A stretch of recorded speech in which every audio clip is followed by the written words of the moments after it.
Hey everyone, welcome back to my channel, or welcome if this is your first time here. I'm Jaisha. Welcome to a brand new video. Today we are going to be trying out the max hydration method. Jaisha, what is the maximum hydration method? I'm about to tell you. So if you haven't heard of it, it is a process consisting of 5 steps that you have to do, and this process helps your hair obtain maximum moisture, like as much moisture as you can possibly get. So from my understanding, it's really good for low porosity hair, which is what I have, because it helps your hair follicles open up and it allows your hair to absorb all of the moisture that you're going to put into it. If you have low porosity hair, then you know sometimes it's hard to get moisture in your hair. Sometimes it's hard to get your hair to retain the moisture when you put it on there because your hair follicles are so tightly closed. I've seen some people get really good results doing this method, so I wanted to try it out. We all know moisture is very important for having healthy hair. It gives you elasticity and it prevents you from having breakage. Moisture is super important. So that's what we're trying out today. I'm gonna go through the steps. I'm gonna go through the 5 steps. There are some that are optional, or you have options with these steps. The first thing that I saw is something called the Cherry Lola method. I'm not really familiar with this, but it consists of putting amino acids in your hair and like some food products, and I'm not with that, so we're gonna skip that. But again, that part is optional. Step 1 is to clarify, so you can do that with an ACV rinse or a clarifying shampoo. I'm gonna do an ACV rinse. Step 2 is to either co-wash or deep condition. I'm not a co-washer, so I'm definitely big on deep conditioning, so that's what I'm gonna be doing. Step 3 is to do a bentonite clay mask. I have a video where I did apply a bentonite clay mask before, but I actually learned something that I did wrong when I was applying it before. I'm going to share the little tip that I learned when making bentonite clay masks. Step 4 is to apply your leave-in, and step 5 is to apply your gel or your styler. My gel is always my styler, so that's what I'm going to be doing. So we have a lot of steps to cover. I'm going to get straight to it. Before we get started, please take 1 second to hit the subscribe button, join the fam, so that you don't miss any of my new uploads. Okay, so step 1 is to clarify. I'm going to be doing an apple cider vinegar rinse. I'm filling my applicator bottle with half ACV and half water, and I'm going to shake it up. I like to use organic unfiltered ACV, whether it is for my food or for my hair, but use whatever you have on hand. But I recommend organic unfiltered for the best. And now we can apply the ACV rinse. I started in the shower because I wanted to make sure my hair was wet before I started the clarifying process. So I'm just sitting under the water and getting all of my hair wet. And I do this for about a minute or so, just let the water run, because I want it to be wet, and sometimes that takes a second with low porosity. Now I can apply the rinse to my scalp. The applicator bottle makes this easy to apply directly on the scalp, but do not be like me and let it drip into your eye. I may have been better off using a spray bottle for this, but then your fingers get tired of spraying, you know? So whatever, I got it all over my scalp, and then I made sure to apply the rest to the length of my hair. And clarifying is very important as the first step because this removes product buildup, any dirt or bacteria that might be present on your hair or your scalp, and it resets your hair back to square one. Super critical so that your hair can take in all of the moisture it's about to receive.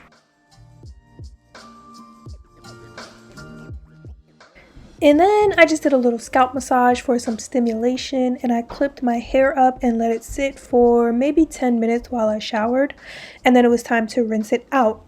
And anytime I use ACV in my hair, I make sure that it is thoroughly rinsed out because it may be healthy, but that stuff stinks. I'm always paranoid that I'll be walking around smelling like a foot if I don't get it all the way out.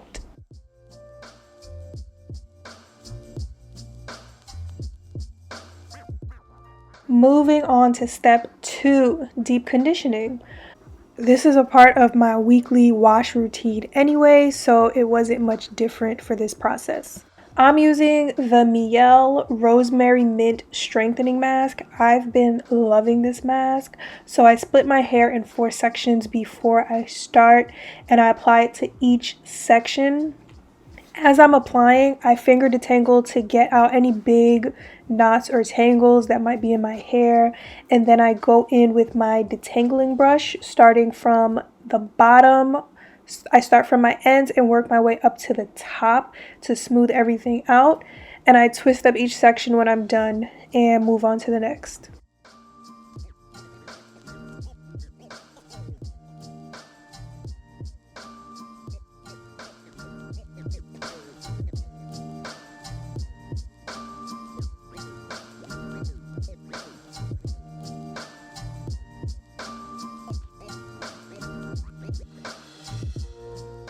Okay, so while my deep conditioner is settling in, we're gonna prep for step 3.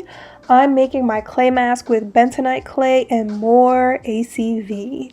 So what I learned about making clay masks is that you're supposed to use a plastic spoon to mix it. Metal spoons or metal bowls will react with the clay, and that can reduce its benefits and the healing properties that are naturally found in the clay. And of course, we don't want that. So I don't measure this, I just add both the clay and the ACV until I get the consistency that I want, and I just continue doing that until I like it. And I like mine's a little bit on the thicker side. So back in the shower, time to rinse this deep conditioner out. I usually let mine sit for about an hour, but you can do whatever time frame works for you and your hair. Just remember that a regular conditioner is not a deep conditioner just because you left it in for a long time. So I'm taking all of my twists out and just making sure that all of the conditioner is out of my hair.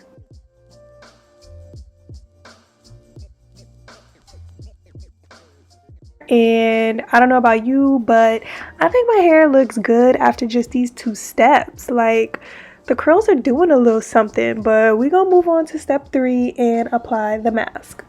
So applying a clay mask is always a messy job, but what can you do?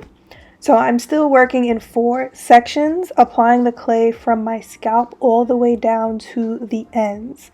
I'm running my fingers through to try and keep it tangle free because I just detangled it during step 2, and just getting it all over my head.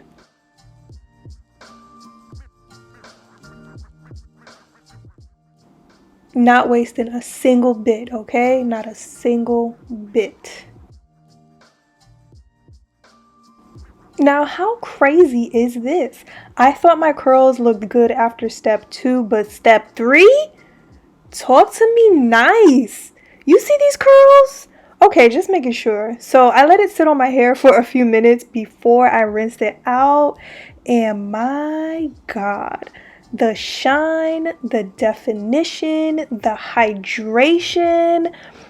I don't think I've ever seen my curls look this good, this juicy, and so perfect.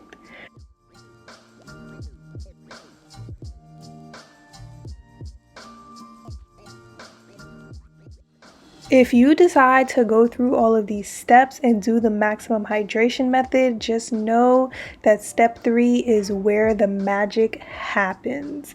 So of course, I was feeling myself for a little bit before we moved on to step 4. And step 4, we're almost at the end. I'm applying my favorite leave-in conditioner. This is the Kinky Curly Not Today leave-in slash detangler. Did y'all know Kinky Curly was Black owned? Cause I just found out, and I've been using their products for years. Anywho, another low porosity tip is to apply your leave-in in the shower because the steam helps your hair to absorb the conditioner. I don't usually, but I might start applying my leave-in in the shower. Finally out of the shower, making sure I don't smell like a foot from that ACV. And yes, I got it all out. I'm getting to the final step, applying the Dew Big Papa Defining Gel. This is my favorite gel at the moment, and I thought it would be the best thing to keep the definition in my curls. So I'm just doing my regular wash and go routine, detangling small sections and shingling the gel throughout my hair.